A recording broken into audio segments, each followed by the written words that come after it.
अस्सलाम वालेकुम and welcome back to my channel. मैं हूं माही और आप देख रहे हैं मेरा channel daily routine with Maria. कैसे हैं आप सब? खुश रहिए, आबाद रहिए, हंसते मुस्कुराते रहिए।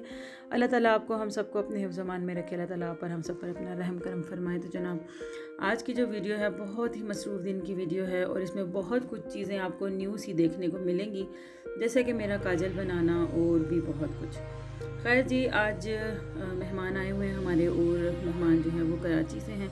तो सुबह सवेरे उनका नाश्ता बनाना था मैंने आज, और काफ़ी जो है वो गर्मी बहुत तेज़ हो गई है। और कल रात जो है मेरी बेटी को बुखार था, तो ये तौलिए हैं जिनके साथ में उसको पट्टियाँ रखनी थी।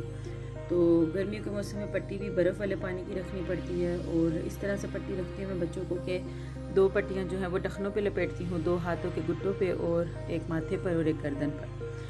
तो मैंने सोचा कि मेहमान हैं तो क्यों ना आलू बॉयल कर लिए जाएँ, क्योंकि आलू बॉयल किए हुए हों तो बहुत कुछ बन सकता है। और जो मेन काम होता है वो आलू बॉयल करने का होता है। तो मैंने आलू बॉयल करने के लिए डाल के फ्रिज में चूल्हे पर रख दिए थे। उसके बाद जी बर्तन धो लिए, किचन वगैरह समेटा, सारे बर्तन वगैरह धो के मैं जब फारिग हो गई तो फिर मैंने साफ़ किए आज अपने किचन के टॉवल। ये वो टॉवल हैं जिनके साथ मैं नॉर्मली अपने बर्तन खुश्क करके और उनको अलमारियों में रखती हूँ। तो सबसे पहले मैंने इसके ऊपर डाली है लेमन मैक्स जेल, और उसके बाद मैंने इसको अच्छे तरीके से मिक्स किया है। जितना मुझे पानी की ज़रूरत है उतना पानी मैंने लिया है, और ये मैंने कढ़ाई में इसलिए भिगोए हुए हैं क्योंकि इनको अब मैंने चूल्हे के ऊपर रखना है। चूल्हे के ऊपर रखा मैंने, नीचे से इसकी मैंने आग जलाई है, और अब मैं इसको हल्की आंच पर पकने दूंगी। जितनी देर में ये पकेंगे मैं बाद दूसरी तरफ अपने बाकी काम करूंगी।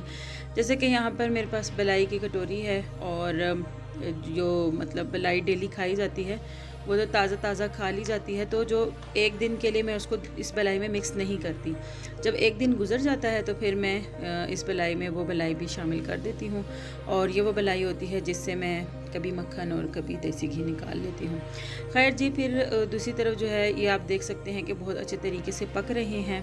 और इनको पकाना इसलिए ज़रूरी होता है क्योंकि इनको एक तरह से आप समझे कि स्टरलाइज़ करना होता है, क्योंकि जरासीम अगर हों कपड़े में तो फिर आप सोचें कि फिर जब हम उससे बर्तन सुखाएंगे तो क्या हमारे बर्तन काबिल इस्तेमाल होंगे। तो इस वजह से मैं इनको इस तरह से अच्छे से धो लेती हूँ। उसके बाद फिर मैं जब ये सूख जाते हैं तो मैं इनको शॉपरों के अंदर पैक करके नीचे दराज में किचन में संभाल लेती हूँ। अच्छा जी, तो ये वाले जो हैं तौलिए इनको मैंने निकाला, और अब जो है ना मैं इसके अंदर वो वाले टॉवल्स डालूंगी जिनके साथ मैं शेल्फ़ें वगैरह साफ़ करती हूँ, खिड़की साफ़ कर लेती हूँ, चूल्हा साफ़ करती हूँ, और इस तरह बहुत कुछ। और जनाब, आजकल आंधी आ रही है रोज़ाना, इतना कोई गंद बन रहा है ना, डेली बेसिस पर इतना गंद बन रहा है कि मैं आपको क्या बताऊँ। यानी कि झाड़ू करके हम फारिग होते हैं, जितना ज़ोहर हो जाती है, ज़ोहर के बाद जब थोड़ी देर गुजरती है तो असर हो जाती है, और असर के वक्त ऐसी शदीद आंधी आती है कि वो दिन भर की सारी सफाई और सारी मेहनत जो है वो ज़ाया हो जाती है। अच्छा जी, तो पहले वाले जो टॉवल्स मैंने निकाले थे उनको मैं पानी से निकाल के फारिग हो गई थी। अब ये वाले जैसे ही टॉवल्स मेरे आ गए हैं तो इनको मैं जल्दी जल्दी पानी से निकालूंगी। और ये इतने कोई गंदे होते हैं ना, जैसे ही ये गर्म पानी में उबलना शुरू होते हैं इनके अंदर सारी फंसी हुई मैल और गंदगी जो है वो बाहर आना शुरू हो जाती है और अजीब से चिकने से और अजीब तरह के इसमें से ना पानी निकलता है। तो इस पानी को निकालना ना बहुत ज़रूरी होता है। अगर हम अपने किचन टॉवल्स को सही तरह धोते नहीं हैं तो हमारे जो एक किचन होता है ना उसमें एक अजीब तरह की स्मेल भी पैदा होती है, शेल्फ़ों से अजीब सी स्मेल आती है। और इसी तरह से अगर हम इनको सही तरीके से वॉश नहीं करते ना तो फिर बस क्या बताऊँ, मुझे तो खैर बहुत ज़्यादा घिन आती है। तो ये 3-4 टॉवल्स होते हैं मेरे, और 2 बड़े और एक छोटा तौलिया होता है कपड़े खुश्क करने का। जब ये सारे बॉयल हो जाते हैं ना उसके बाद इस तरह से सर्फ डाल के इनको फिर मैं पानी में भिगोकर थोड़ी देर के लिए छोड़ देती हूँ। तो अभी मैंने इनमें सर्फ डाला है और अब मैं इनको छोड़ दूँगी, और अब मैंने जो है ना वो काजल बनाने की तैयारी करनी है। अच्छा जी, तो यहाँ पर मैंने काजल बनाने की तैयारी स्टार्ट कर ली है। यहाँ मैंने ले लिए हैं मिट्टी का प्याला। एक ही प्याला मुझे ज़रूरत आएगा, दूसरा प्याला सिर्फ चेक करती हूँ मैं कि इसका काजल सही तरह निकल रहा है या नहीं निकल रहा। तो सबसे पहले मैंने ली बिल्कुल बारीक रुई और उसमें मैंने लिए 5 से 6 बादाम, जिनको मैंने इस तरह से हाथ से तोड़ लिया है बहुत बारीकी से, और मैंने इस तरह रुई में डाल दिया है। साथ ही मैंने लिया है सौंफ, और ये मैंने लिया तकरीबन हाफ़ टेबल स्पून के बराबर, और इस तरह से मैंने बिल्कुल लंबाई की सीध की सूरत में जो है इसी तरीके से सौंफ भी इसके ऊपर डाल लेना है। अब मैंने रुई को साइडों से पकड़ के बिल्कुल इसको इसके ऊपर लपेटना है, लेकिन बहुत ज़्यादा रुई जो है वो हमें शामिल नहीं करनी है इस काम में। जितनी ज़्यादा रुई होगी ना उतनी ज़्यादा काजल बनाते वक्त स्मेल जो है वो इधर उधर फैलेगी। इस वजह से रुई जो है वो कम से कम रखनी है। तो बहुत ही बारीक सी रुई की तय मैंने ली थी, जिसको मैंने इस तरह से डाल के बादाम और सौंफ इस तरह से मैं इसको लपेट रही हूँ, यानी घुमा रही हूँ थोड़ा सा, ताकि जो है ना रुई में एक बल पैदा हो जाए। जब रुई में बल पैदा हो जाएगा ना, ये खुलेगी नहीं तो इसमें से बादाम और सौंफ गिरेगी नहीं। अब ये बत्ती मैंने बना ली, और फिर मैंने इस तरह से इसका जो ऊपर का सिरा था इसको भी अच्छे से बंद कर लिया है। अब मैंने लेना है देसी घी, यहाँ पे तकरीबन 5 से 6 टेबल स्पून के बराबर देसी घी मुझे ज़रूरत पड़ रहा है, और अगर मैं बड़े प्याले में बनाती तो इससे ज़्यादा होता। अच्छा, जितना ज़्यादा घी हम लेंगे उतना ज़्यादा हमारे पास जो है वो काजल बनाने के लिए जो हमें कोल चाहिए, यानी उसकी जो कालक सी होती है वो चाहिए, उतना ज़्यादा बनेगा। तो यहाँ पे मैंने लिया था घी पहले इस छोटी कटोरी में, लेकिन लाइट ना होने की वजह से फिर मुझे इसको ट्रांसफ़र करना पड़ा अपने फ्राई पैन में। अच्छा जी, तो यहाँ पर घी जो है वो मैंने सही तेज़ गरम करके इसको पिघलाया, और पिघलाने के बाद मैंने इस तरह से उसको प्याले में डाला, और आप देख सकते हैं कि तकरीबन आधे प्याले से ज़्यादा जो है यहाँ पर मेरे पास घी आ गया है।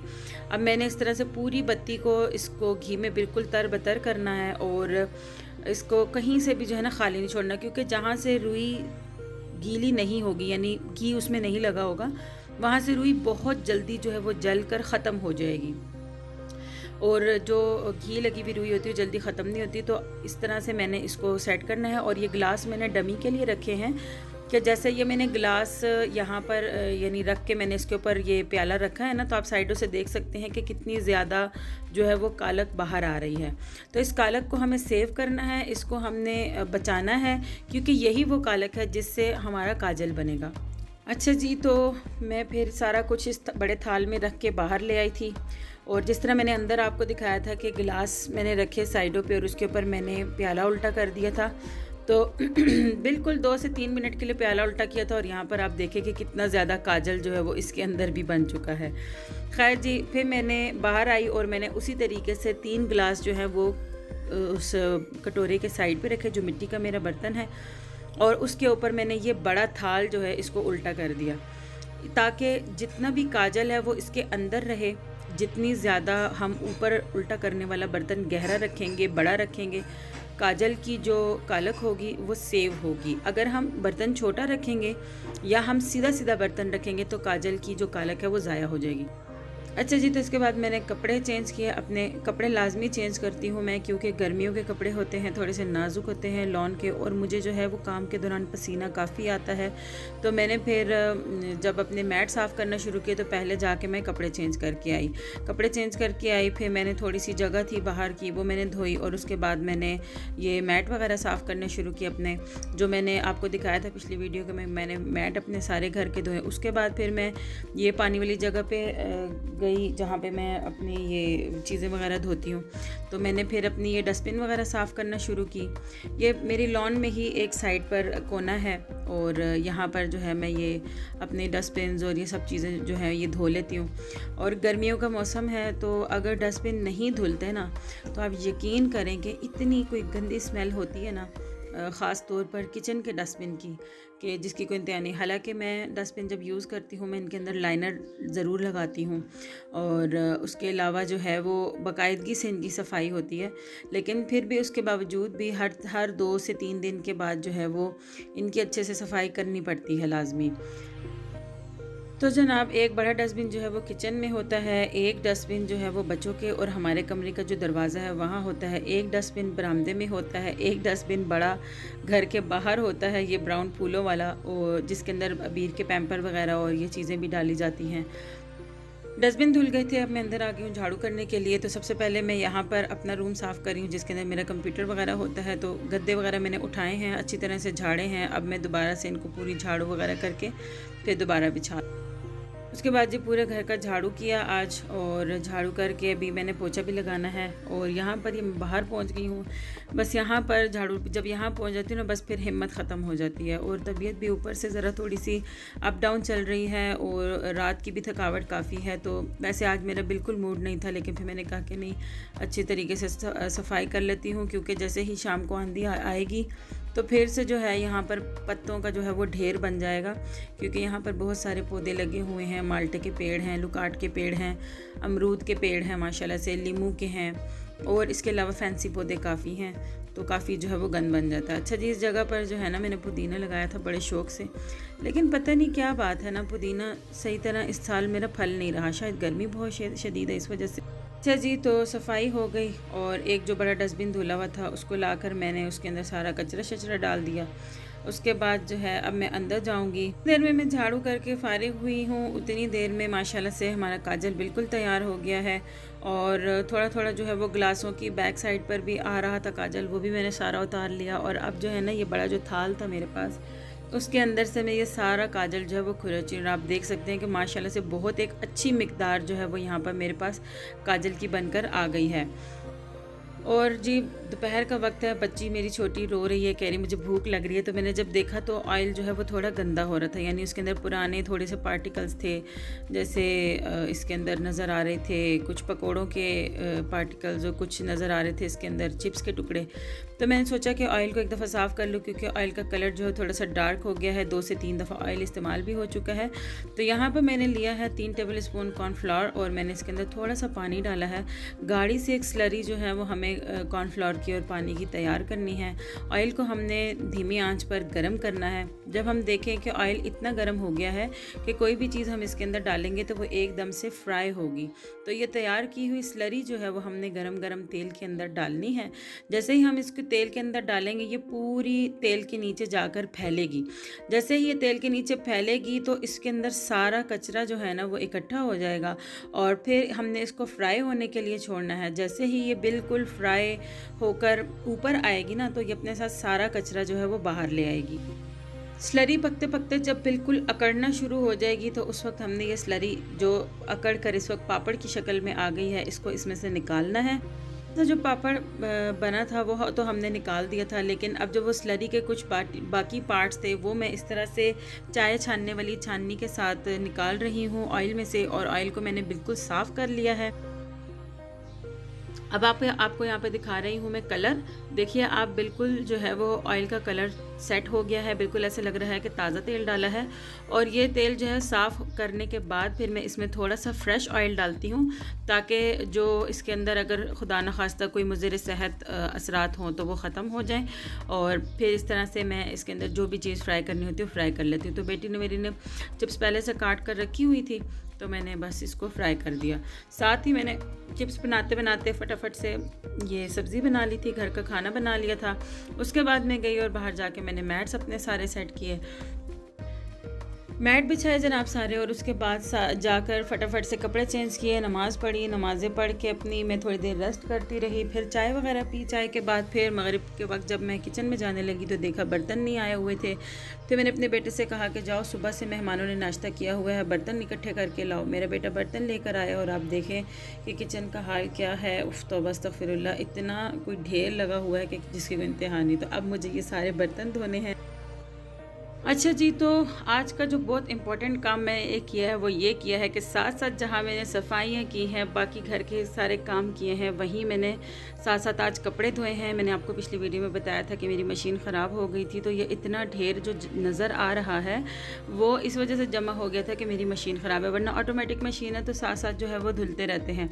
तो जनाब अभी मैंने इनको छोड़ दिया है इनके हाल पे, बस बाहर से ला के तारों पे यहाँ इनको रख दिया है। देखूँगी अगर मेरी हिम्मत होगी तो रात में मैं इनको तय लगा के अलमारियों में सेट कर दूँगी, अगर मेरी हिम्मत नहीं होगी तो कल करूँगी। अभी मैं जा रही हूँ किचन में, मैंने बनाना है अपने लिए डाइटिंग सूप, क्योंकि मैंने आज दोपहर को भी थोड़ा सा खाना खा लिया था, तकरीबन हाफ़ रोटी से कम खा ली थी, तो मुझे बिल्कुल अच्छा नहीं लग रहा था, क्योंकि मैंने आजकल थोड़ा सा अनाज और चावल वगैरह बिल्कुल छोड़े हुए हैं। अच्छा जी, तो जो डाइटिंग सूप है ये मेरी अपनी रेसिपी है और मैं ख़ुद ही इसको बनाती हूँ, यानी कि मैंने अपने से ये ईजाद की है। तो मैं यहाँ पर ले रही हूँ थोड़ा सा जैतून का तेल, और बिल्कुल थोड़ा सा लूँगी, ज़्यादा नहीं लेना मैंने। और इसके अंदर मैंने डालना है लहसुन अदरक का पेस्ट। थोड़ा सा जब लहसुन अदरक जो है मेरा फ्राई हो गया तो अब मैंने उसके अंदर डाल दिया है यहाँ पर 1 अदद गाजर, 1 अदद छोटा सा आलू, 1 प्याज और तकरीबन 1 से 1.5 टमाटर। और मटर मैंने लिए हैं, लेकिन मटर मैंने स्टार्टिंग में इसमें शामिल नहीं करने हैं। और अभी जो है मैं इसको थोड़ा सा लहसुन अदरक के साथ भून रही हूँ। और अब मैं इसके अंदर बहुत ही ज़्यादा सारा पानी डालकर इसको पकने के लिए छोड़ दूँगी। तकरीबन मैं यहाँ पर डाल रही हूँ इसके अंदर 1 लीटर के बराबर पानी। साथ ही मैंने इसमें शामिल किया है हाफ़ कनौर क्यूब। पूरा कनौर क्यूब नहीं डाला मैंने, क्योंकि बहुत ही ज़्यादा चिकन का जायका हो जाएगा तो वो मुझे अच्छा नहीं लगता। और उसके बाद मैंने इसके ऊपर ढक्कन ढाँप दिया है। साथ साथ मैं दूसरी साइड पर जो है वो रात के खाने की तैयारी कर रही हूँ। जैसे ही सब्जियां गल गई तो मैंने मशीन की मदद से इस तरह से इसको पीसना शुरू कर दिया। अब ये सूप जो है एक थिक फॉर्म में आ जाएगा। अगर आपको थिक फॉर्म का सूप पसंद नहीं है तो आप इसके अंदर से सब्जियों को निकाल सकते हैं, या इस तरह बड़े बड़े टुकड़े भी खा सकते हैं। ना खाना चाहें तो निकाल भी सकते हैं। सूप में जो है वो अच्छी खासी मिकदार में सब्जियों का सारा जो है वो जूस जा चुका है। और पीसते पीसते सूप की बहुत अच्छी सी थिक फॉर्म आ गई है। मेरे पास तकरीबन हाफ़ कप के बराबर जो है वो मटर थे, वो मैंने इसमें शामिल कर दिए हैं। और सिर्फ 1 कप छोटा वाला मैं इसके अंदर मैक्रोनी शामिल कर रही हूँ, ताकि थोड़ा सा जो है वो पेट में कुछ ठहर जाए जाके। और चूँकि ये सूप जो है मेरे बच्चे बहुत शौक़ से पीते हैं, और अभी जब मैं अपने लिए ये डालूँगी तो मेरे बच्चों की ज़िद होगी कि हमें भी दें, तो फिर वो लोग जो है ये मैक्रोनी वगैरह खा लेते हैं। इसमें मैक्रोनी में थोड़ा सा स्टार्च होता है, तो चलें थोड़ा सा जो है ना वो एहसास होता है कि आपने कुछ खा लिया है।